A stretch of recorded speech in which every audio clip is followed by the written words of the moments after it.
Nós conversarmos um pouquinho sobre mais um sermão de nosso Senhor Jesus Cristo, que é o sermão profético ou também chamado escatológico.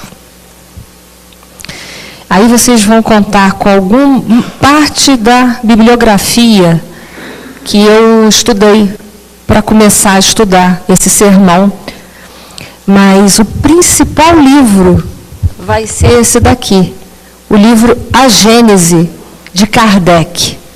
Esse é o principal livro, que nós vamos hoje dar muita ênfase ao capítulo 16, mas para poder estudar o sermão profético todo, nós vamos ter que usar o 16, o 17 e o 18. O que fala cada um desses capítulos? Vou ler para vocês. Capítulo 16. Teoria da presciência, capítulo 17, predições do Evangelho. E capítulo 18, os tempos são chegados. Então, nós vamos usar muito o livro A Gênese o tempo todo para nós podermos falar de mais esse sermão de nosso Senhor Jesus Cristo. Nós terminamos no mês passado de falarmos o Sermão da Montanha, que é o sermão dirigido a todos aqueles que sofrem. Jesus, quando proferiu o Sermão da Montanha, ele se dirigiu principalmente às almas sofredoras.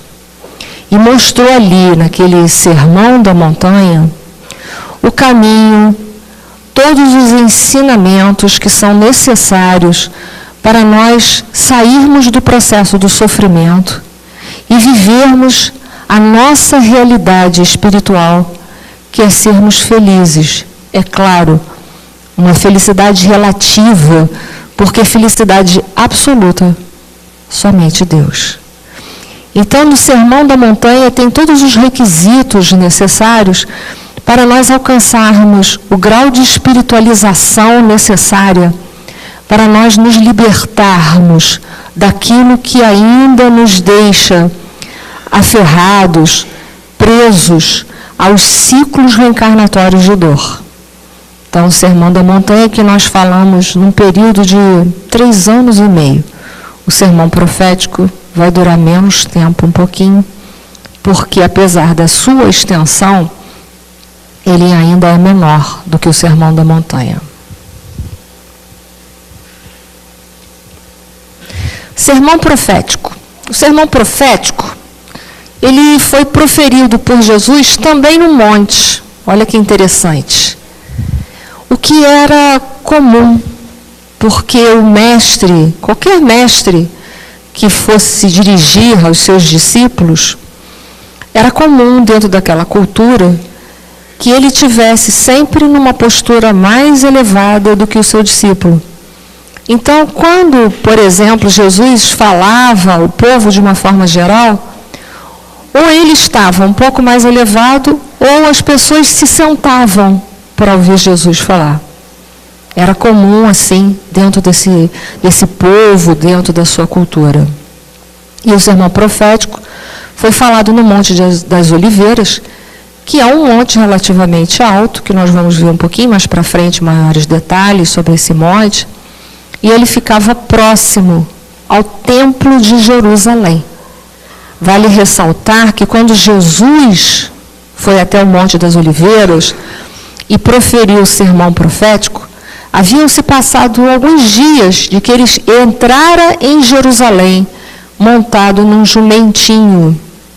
Ou seja, estava próximo ao seu fim, estava próximo à crucificação de nosso Senhor Jesus Cristo. E Jesus, o seu amor profundo por toda a humanidade terrestre, ele ainda estava muito preocupado, porque ele sabia das nossas incompreensões, o quanto que era difícil para todos nós entendermos toda a mensagem que ele deixou para nós.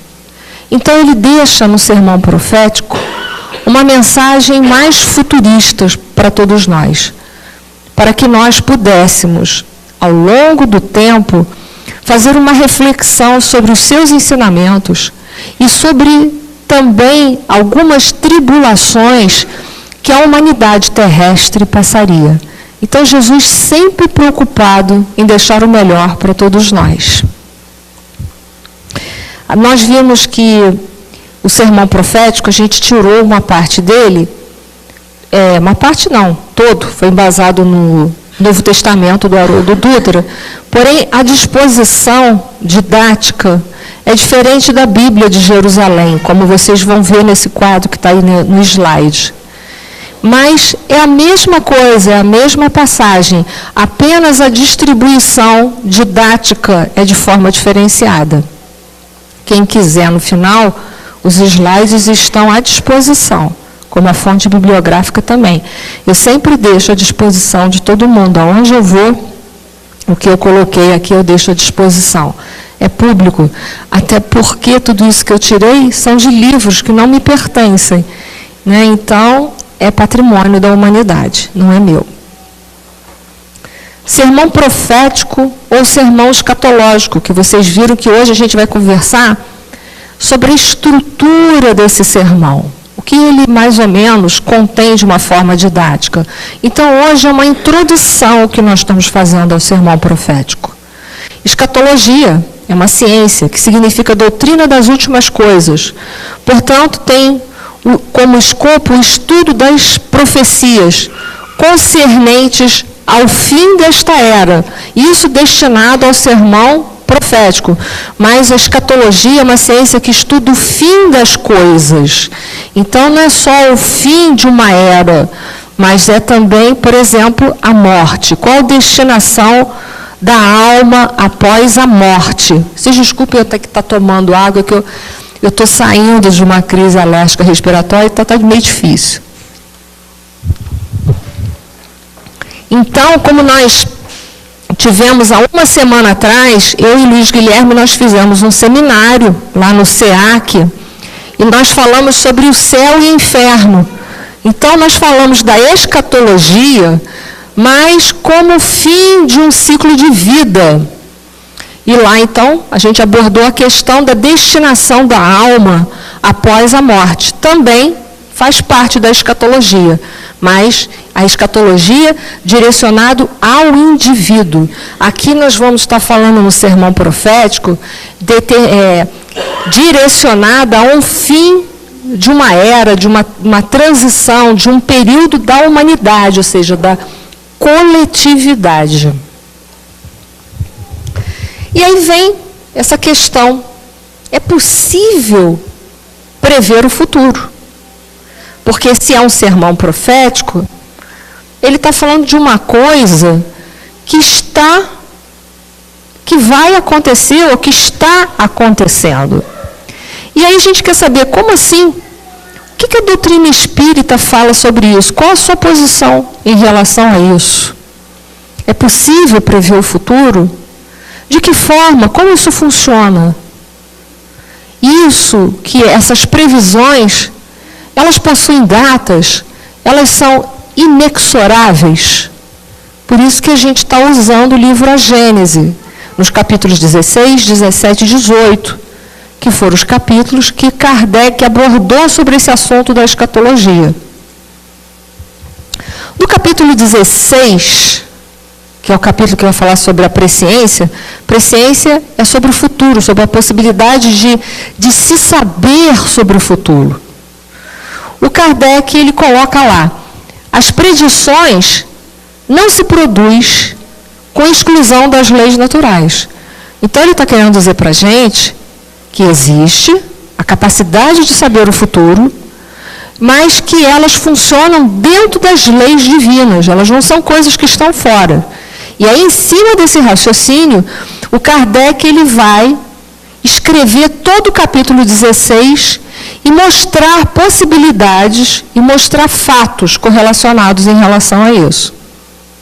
Então, ele vai usar para isso, para a gente inicialmente começar a entender como é que o futuro pode ser visto, como é que nós podemos saber sobre o futuro, ele vai se utilizar de uma linguagem figurada, uma linguagem bem humana, para a gente começar a entender e depois disso, então, ele vai dar um esboço científico para tudo isso daí. Porque era assim. Porque Espiritismo é ciência, é filosofia e é religião. Então, ele tem que trabalhar esses aspectos dentro dos seus textos o tempo inteiro. E a Gênese é um livro filosófico. A parte científica da doutrina espírita, ela está inserida no livro dos médiuns. Muita gente diz que é a Gênese, mas não. A Gênese é a parte filosófica da doutrina dos espíritos. A parte científica é o livro dos médiuns. Então, vamos lá. Ele coloca assim, suponhamos um homem no cume de uma montanha, lá em cima. Ele vai observar o quê? A extensão, a planície, tudo que está ao redor. Para começar, um homem que está no sopé da montanha, a visão dele é muito circunscrita. Muito circunscrita. Quem está aqui embaixo da montanha tem uma visão muito restrita. O que a gente pode ver de uma planície? Uns pouquíssimos quilômetros. Poucas coisas que a nossa visão humana vai ser capaz de abarcar. Uma águia vai ver mais do que a gente, olha só. Nossa visão, nosso olho humano vai ver pouca coisa. E o pouco que vê vai distinguir, vai ter pouca clareza, porque a nossa visão não tem um aspecto de ver a grandes distâncias, ela não vê a grande distância. Mas suponhamos que esse homem sobe nessa planície, quando ele chegar lá em cima, ele vai ver muitas coisas que aquele homem que está lá embaixo, ele não vai perceber. Por exemplo, se ele que está aqui embaixo, ele vai perceber que à frente tem uma estrada. Mas o que ele vai abarcar dessas estradas? Uns pouquíssimos quilômetros. 1, 2, 3 quilômetros. Dependendo. Se essa estrada é uma reta ou se é uma curva. Ele vai ver muito pouco. Mas quando ele subir, que ele estiver lá em cima, ele vai ser capaz de ver quase todo o percurso dessa estrada. Basicamente todo, porque ele está muito alto, a visão dele é muito maior, a gente sabe disso. Então ele diz que aquele homem que está lá em cima observando, por exemplo, olhando para essa estrada, para uma estrada que esteja cortando essa planície, ou esse vale, ele vai ver que uns estão lá começando a caminhar naquela estrada. E ele vai ver que, por exemplo, mais à frente, esse homem vai passar por uma ponte. Um exemplo, que vai ter um riacho, vai passar por uma ponte. E que se ele continuar a caminhar mais depois da ponte, ele vai passar por um lugar onde pode haver florestas, ou o caminho vai estar danificado, vai estar destruído. E que se ele continuar, ele vai passar por um lugar que, por exemplo, poderão ter animais perigosos que estejam passando por ali. Ele vai ver mais à frente que poderá ter, por exemplo, pessoas que poderão assaltá-los, assaltantes naquela estrada. Então ele vai ver. Se ele descer dessa montanha e chegar lá para aquele homem que está começando a fazer a sua caminhada lá, naquele início daquela estrada, ele vai, quando ele está olhando lá de cima, aquilo tudo para ele é o presente, não é? Ele está olhando, tudo aquilo para ele é o presente. Quando ele descer e contar para aquele homem que não está vendo tudo o que ele está vendo, para aquele homem vai ser o futuro. Porque aquele homem ainda não viu a ponte, aquele homem ainda não viu as florestas, aquele homem não viu as estradas destruídas, ele ainda não viu que lá na frente tem assaltantes, ele não viu nada disso. Mas quem estava no alto da montanha viu tudo isso e era presente para ele. Mas para o homem que está na estrada, tudo isso é novidade, ele não passou por nada disso, ele nunca passou por ali, ele não conhece aquela estrada. Então, é nesse sentido que Kardec, usando-se dessa linguagem metafórica, aí ele vai começar, para a gente entender, dar uma conotação científica. Porque disso a gente entende, quem está no alto de uma montanha tem uma visão ampla. Agora Kardec vai dar uma visão para a gente, científica, filosófica disso aí tudo. Ele diz, aquele homem que está no alto da montanha, a montanha é algo figurado. Ele colocou como aquele espírito que tem um grau de evolução maior. Para aqueles que têm um grau de evolução maior, que estão mais desmaterializados, a visão da vida é maior, porque ele tem mais visão espiritual, ele tem mais visão emocional das coisas. Vamos trazer isso de novo para a nossa realidade. Aqui aos pais presentes. Quando o filho vai crescendo, vai se desenvolvendo, nós, por já termos uma idade mais avançada do que os nossos filhos, já passamos por uma série de dificuldades, por uma série de provas, de expiações, que os nossos filhos, por serem pequenininhos, não passaram. Então, se eles estiverem entrando num certo caminho, nós vamos nos lembrar que um dia nós já andamos caminhos semelhantes a que o filho está tomando agora a direção. O que nós vamos fazer como pais? Nós vamos alertar, meu filho, cuidado por aí onde você está indo. Porque esse caminho vai te levar a esses problemas, a essas consequências, a essas dores. Abre o teu olho. Aí não é um bom caminho, meu filho. Vamos sentar, vamos avaliar, vamos refletir esse caminho. E aí, se o filho for dócil, ele vai sentar e vai refletir. Mas se ele for rebelde, o que ele vai fazer? Já tem umas mães fazendo assim. Ele vai fazer o errado, é ou não é? Ah, não, pai, mãe, vocês não sabem nada. Vocês estão ultrapassados, vocês são arcaicos, vocês não sabem nada. E vai fazer, e vai se dar mal, e vai sofrer, e vai lembrar o quê? Que o pai um dia, a mãe um dia alertaram, mas ele fez ouvidos de surdo, seguiu o caminho. Então Jesus está comparando que aquele que está no alto da montanha são espíritos que já têm uma bagagem espiritual e emocional mais avançada, superior a nós. Então eles podem olhar para nós e nós somos para eles o quê? Aquelas crianças. E aí sabe que pelo comportamento que nós estamos assumindo hoje na vida, nesse momento presente, poderão ter repercussões negativas no futuro. Isso é uma visão. Mas um outro ponto, Kardec vai além. Ele diz, também aquele que possui uma visão mais avançada da vida, com maior profundidade, poderão entender melhor os planos de Deus. É ou não é? Que quanto mais a gente vai evoluindo, a ideia de Deus para nós, ela vai também ganhando outra conotação. Vocês vejam, um dia nós já adoramos deuses, depois nos tornamos monoteístas. Depois olhamos e comparamos Deus como nós, era um Deus antropomórfico. E hoje a gente tem uma visão de Deus que vai além de tudo isso. Por quê? Porque quando nós éramos crianças, nós enxergávamos como crianças. Então olhávamos para Deus como era impossível para nós concebermos um Deus único a fazer todas as coisas. Então nós tínhamos vários deuses, nós éramos politeístas. À medida em que fomos crescendo, nossa ideia de Deus também foi ampliando. Então, dentro desse conceito, Kardec diz, os espíritos mais evoluídos, também, à medida em que eles vão evoluindo, eles vão tendo uma ideia de Deus e uma ideia das suas leis, uma visão de Deus e uma visão das suas leis mais aprofundadas.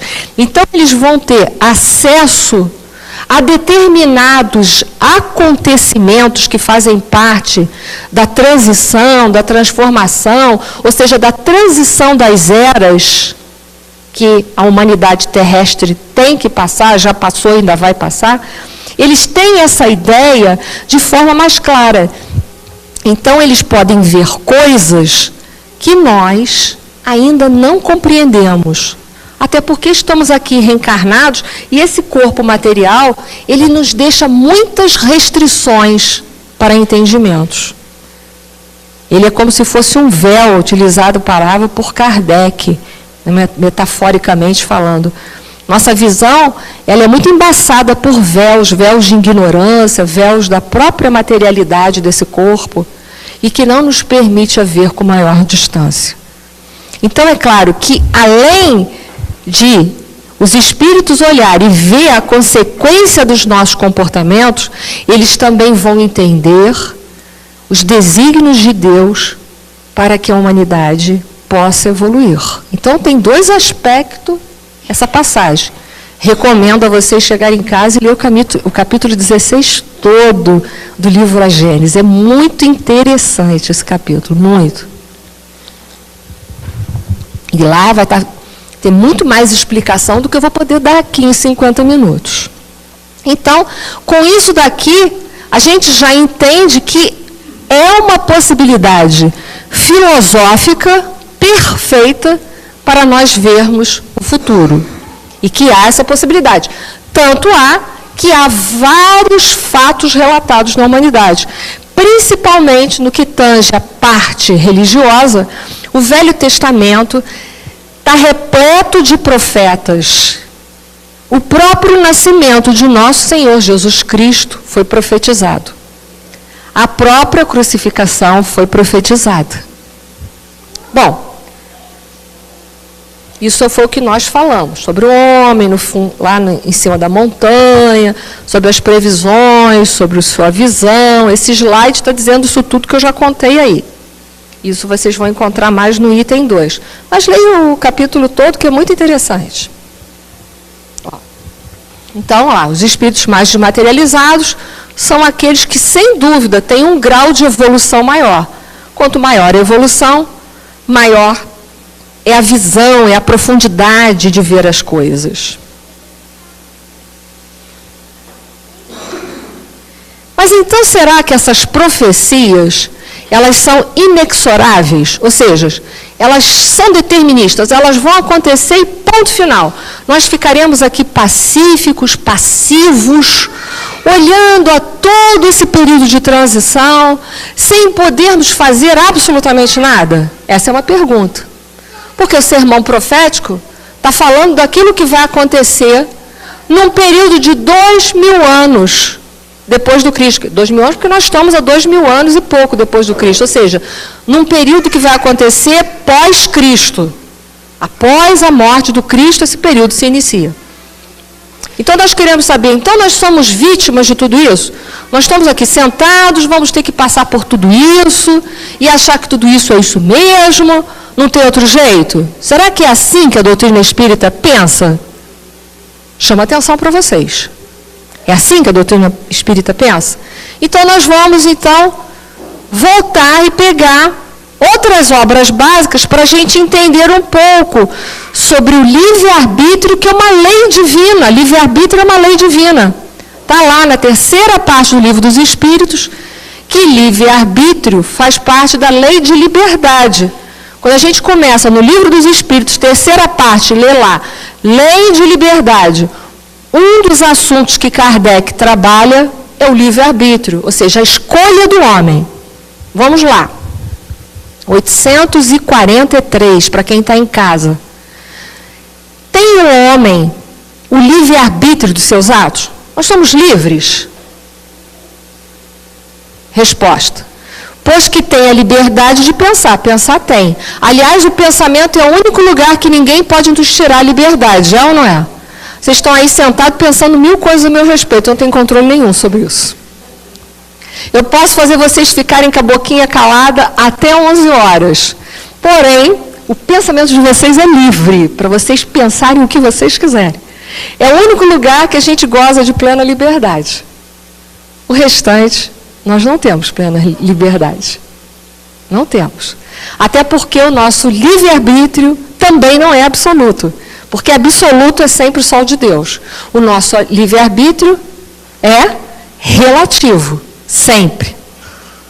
Pois que tem a liberdade de pensar, tem igualmente de obrar. Sem o livre-arbítrio, o homem seria máquina. Olha que interessante.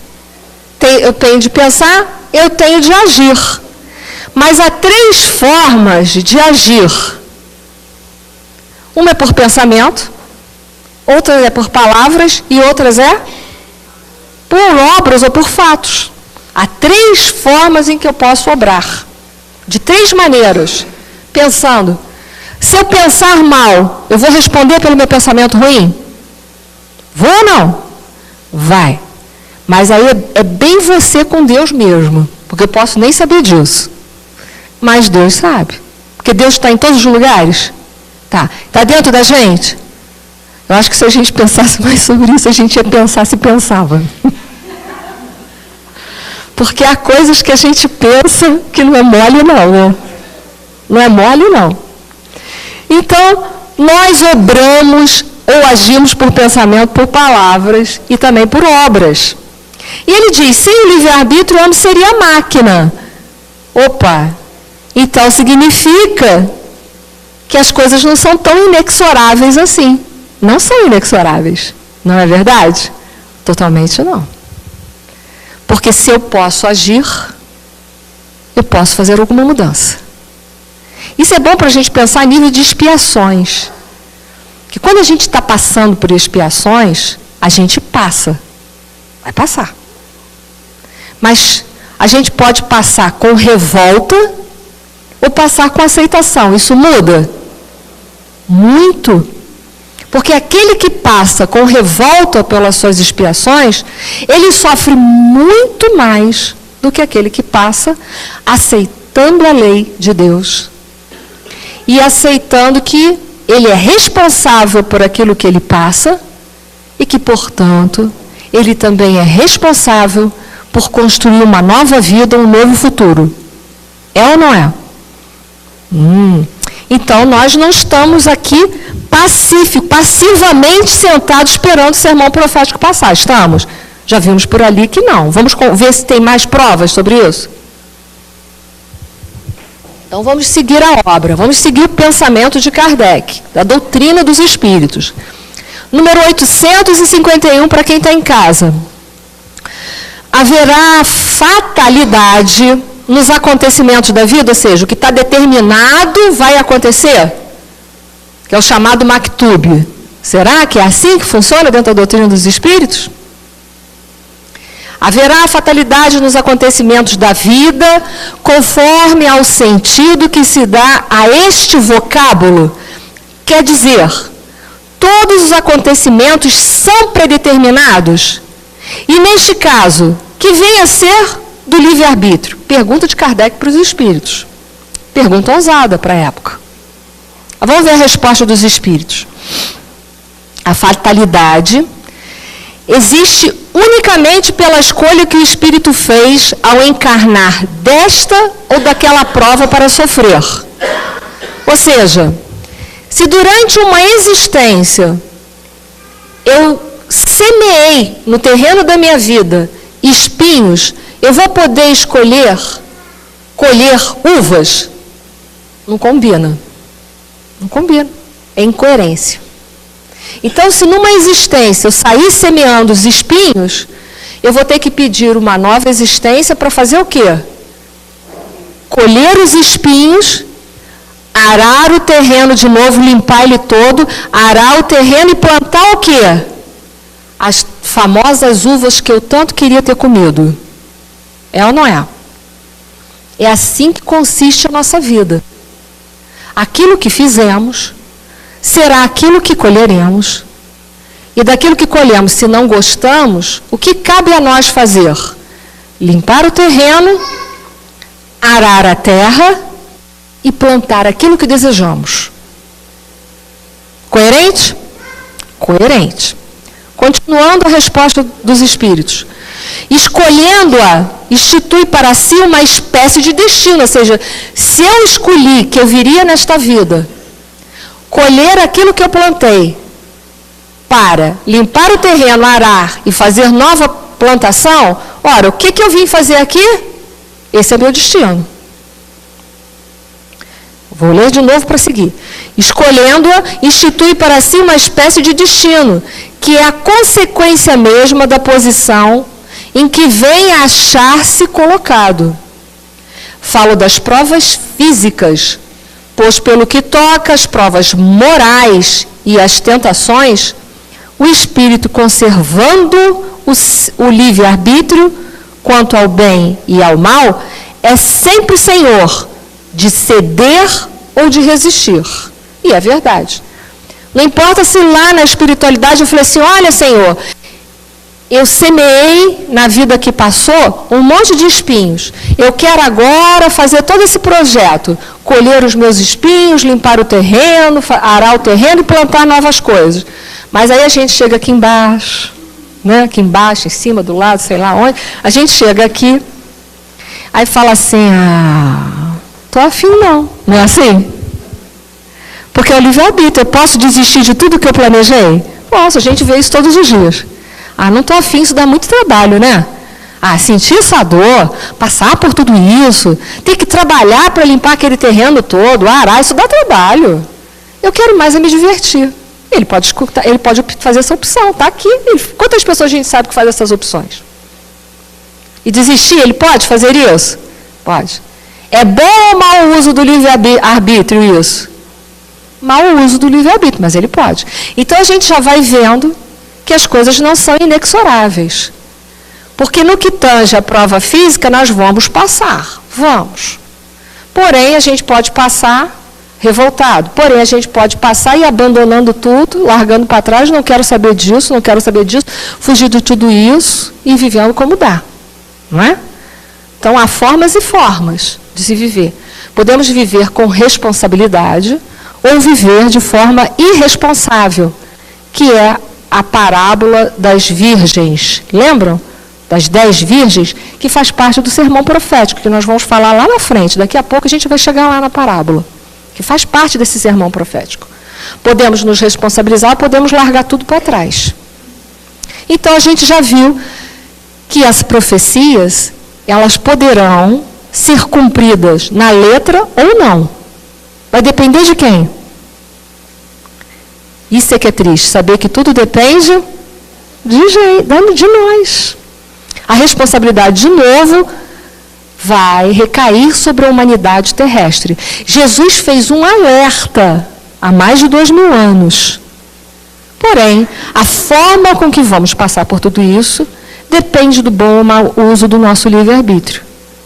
Depende de cada um de nós atenuarmos os sofrimentos desse sermão profético que ele anunciou, que nós vamos ver ao longo dos nossos encontros, como depende de nós também aumentar esse sofrimento ou mesmo diminuir esse sofrimento. Isso tudo está nas nossas mãos.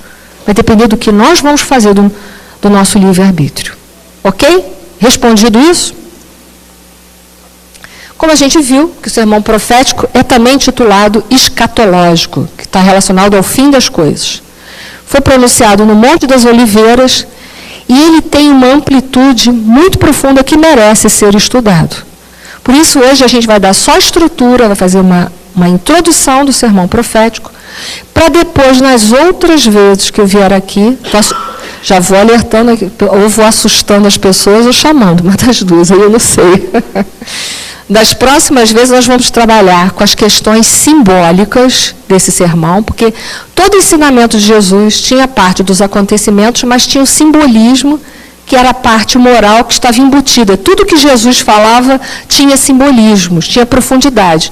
A gente não pode só se aferrar à letra, mas a gente tem que procurar da letra o espírito. Então vai ser essa a nossa abordagem, extrair dali o espírito também.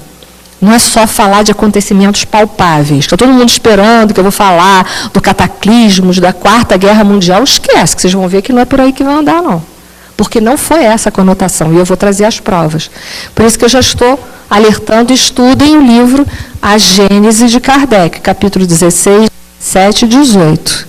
Vocês vão ver que não é bem assim.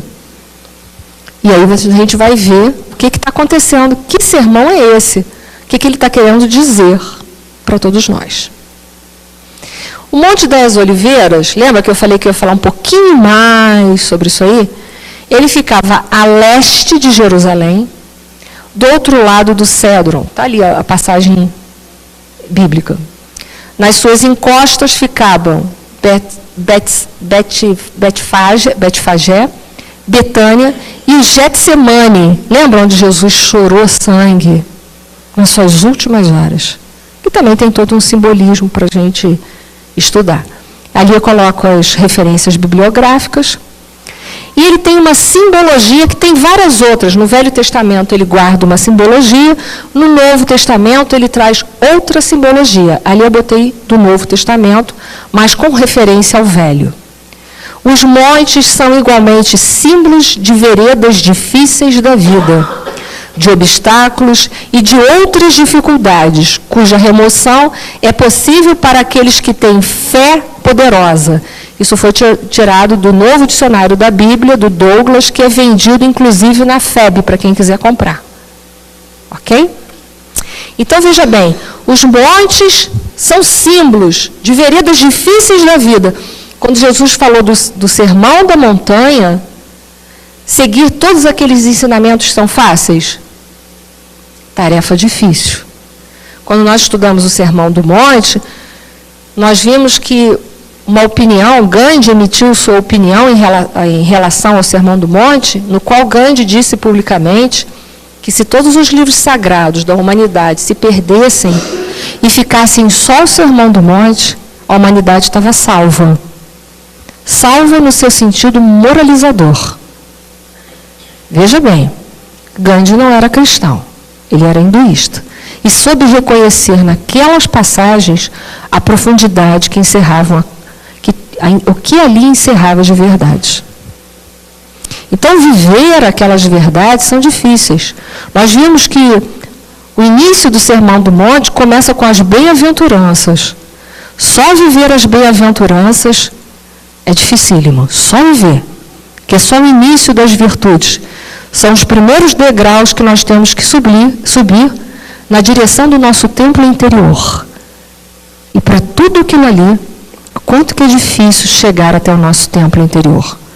Porque se tem um lugar difícil para nós visitarmos, eu vou dizer uma coisa, é o interior, que não é uma região geográfica. É mais fácil o homem sair daqui a pé e chegar até o Japão a nado do que ele caminhar para o interior dele. E o Sermão do Monte começa com as bem-aventuranças, que é uma subida na direção de que templo? Do templo interno, da estrutura interna nossa. E o quanto que nós temos dificuldade. Ali ele vai falar dos obstáculos, porque os montes têm essa representação, das dificuldades e da remoção possível. Então é possível remover os montes.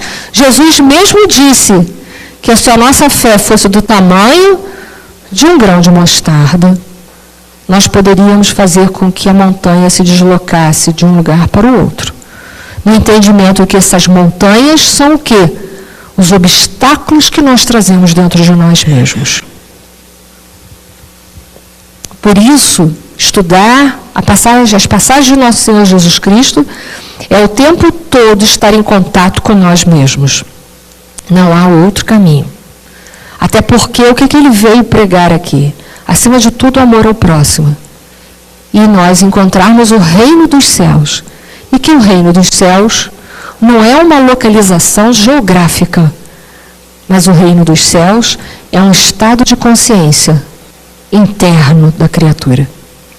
Então, para alcançarmos esse estado de consciência, de plenitude, que é um estado de consciência desperto, que é despertar para o reino dos céus, os seus valores e as suas verdades, é preciso a gente remover as montanhas que estão dentro de nós, que são as montanhas que foram construídas pelo orgulho e o egoísmo milenar que estamos vivenciando.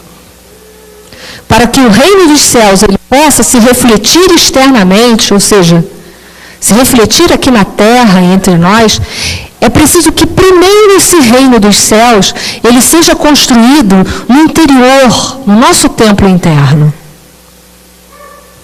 Porque senão é uma farsa, é uma ilusão, é uma casca. Porque tudo aquilo que é externo, a traça e o ferrugem corrompem. Tudo aquilo que é externo é passageiro.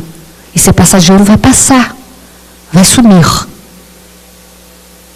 Jesus falava de valores eternos. Ele não falava daquilo que iria passar, que ia acabar.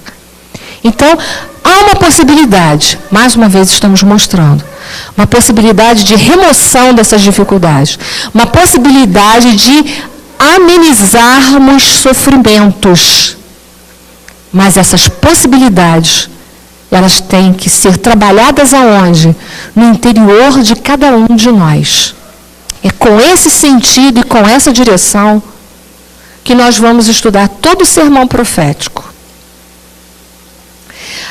O sermão profético, ele indica a sucessão de 2 grandes acontecimentos. Então, ele vai ser dividido em 2 primeiros blocos, que são sucessão de acontecimentos. Eu botei ali até os versículos. Primeiro, de sofrimento, denominado transição, que está dos versículos 6 a 26 de Mateus, ou seja, capítulo 24, versículo de 6 a 26, vai ser um período denominado de sofrimento, de transição. E toda mudança gera sofrimento? Gera. Porque toda mudança requer de nós trabalhos. Então, para que aconteça a mudança, é necessário nós trabalharmos. Trabalharmos o quê? A personalidade do próximo? Não. Trabalharmos quem? Nós mesmos. Há milênios a gente vem tentando mudar as pessoas. E é preciso a gente mudar isso com urgência. Nós só temos poder de mudar a nós mesmos. Toda essa transformação necessária, ela tem que se operar dentro de nós, senão é demagógica. É demagogia. Por quê? Falar das coisas e não viver não é ser transformado por elas. Exigir transformações e não se transformar é falso. É falso. É falso. O primeiro a viver tem que sermos nós. Aquilo que nós cobramos dos outros, os primeiros que precisam viver essa transformação somos nós. Tudo tem que acontecer dentro do nosso mundo interior. O segundo, sucessão de acontecimentos, que é o da paz, conhecido como regeneração, que está no capítulo 24 de Mateus, versículo 27 a 31. Ali termina essa fase. Vai mostrar um período de regeneração. Regeneração é essa que foi falada em quase todos os povos e quase todas as culturas filosóficas religiosas e que nós denominamos, nós espíritas, de mundo de regeneração.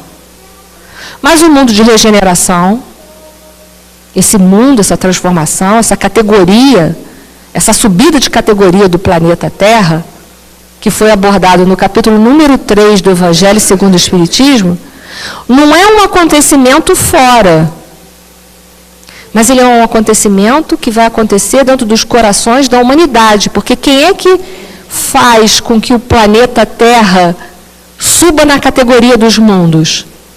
São seus habitantes. Então, isso é um movimento que vai acontecer dentro de cada um de nós e que vai se repercutir dentro de uma humanidade. Então, a transformação do planeta, muita gente fica pensando assim, é o dia que vai acontecer um grande terremoto que vai dizimar toda a Terra, mas, pô, você vai dizimar toda a Terra, vai dizimar todo mundo.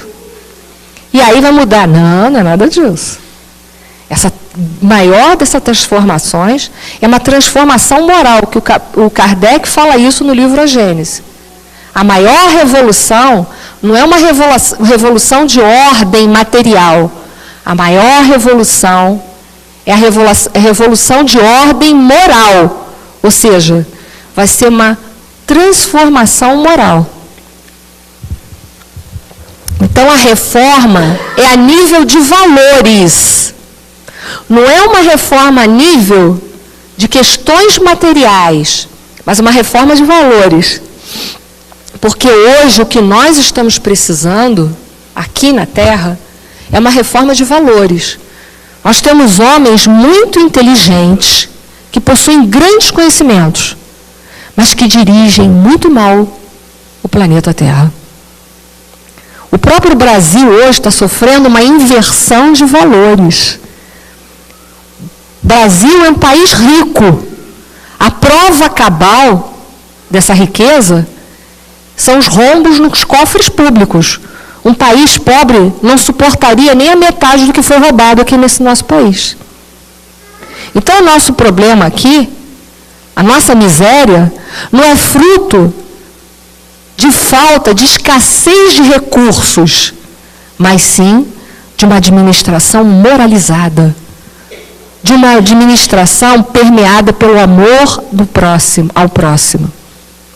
Então, a grande revolução que Jesus fala no sermão profético, que vai acontecer na humanidade, e Kardec trabalha no livro A Gênese, é uma revolução de ordem moral. De ordem moral. Está indo? Vocês não durmam, por favor. Fiquem firmes. Sejam homens de fé, perseverantes. Dentro do sermão profético vai destacar 4 ordens de ideias. Primeira parte, um alerta. Mateus capítulo 24, versículos. Esse alerta acontece nos versículos 4 a 6, 11 e de 23 a 26. Jesus faz um alerta sobre coisas que nós vamos vivenciar, que fará parte do sermão profético, que fará parte dessa transição. Depois, a descrição da natureza dessas tribulações, que continua no capítulo 24 de Mateus, versículo 7, 9, 15 a 21 e 29. Vai estar falando sobre a descrição da natureza dessas tribulações, de que ordem serão exatamente essas tribulações que nós vamos passar. E o que dali nós poderíamos tirar, porque se a gente subir as ordens das coisas que nós vamos passar, o que estamos passando, melhor dizer, nós vamos saber também o que fazer, porque a gente viu que as profecias não são inexoráveis. Então, nós vamos poder fazer muitas coisas? Vamos, e é isso que a gente vai abordar. Que coisas são essas que eu vou poder fazer para amenizar esse processo? Terceira, quarta ordem de ideias. O comportamento dos verdadeiros cristãos perante os acontecimentos, ou seja, o que Jesus espera daqueles que colocaram como bandeira, eu sou cristão. O que ele espera daqueles que se intitulam cristãos? Isso está no capítulo 24, versículo 13, 16, 18, 19 e 21. Então ele vai dizer qual vai ser o comportamento daqueles que se dizem cristãos. Para a gente saber se a gente está dentro dos escolhidos. Que lembram a passagem? Muitos são chamados, mas poucos os escolhidos. Então nós vamos saber se nós estamos dentro desse contexto, ou que se a gente está só com a bandeira de cristão, mas não está fazendo nada. Verdadeiramente não está fazendo nada. Está só vestindo um uniforme. Eu sou cristão, mas é só um uniforme. É uma fachada. Por dentro não é. A quarta ordem de ideia é aspectos significativos do reinado da paz. Como vai ser essa paz? Que muita gente já deve estar pensando, eu vou deitar numa rede depois do grande trabalho, vou ficar tomando minha água de coco, uma hora eu pego um solzinho, outra hora eu vou para a sombra, vai saber se é isso. Mas já vou desiludindo vocês, não é bem por aí. Que tristeza, ninguém volta da próxima. Deixe-me ver, falta 5 minutos, eu tenho que terminar. Então, olha só. Depois eu vou falar sobre isso na próxima. Esse slide eu vou incluir na próxima, que eu sei onde eu parei, tá? Então, fiquem tranquilos que eu continuo isso aqui tudo na próxima, ok? Estou só dizendo que não vai dar tempo de falar, porque falta 5 minutos. Então, eu deixo aí o meu muito obrigado por me ouvirem. Espero que essa nossa nova etapa de estudos, ela possa nos trazer informação e formação. Porque informar é diferente de formar. E não é que eu quero formar ideias em vocês. Porque o único modelo guia que eu saiba está na questão 625 do Livro dos Espíritos, é nosso Senhor Jesus Cristo. Então, a única coisa que eu vou passar aqui são os conhecimentos que estão nas obras, onde eu sempre cito as fontes. E vocês sabem que, como sempre, está aí na foto, o nosso modelo guia é o Mestre Jesus. É ele que nós temos que copiar e seguir.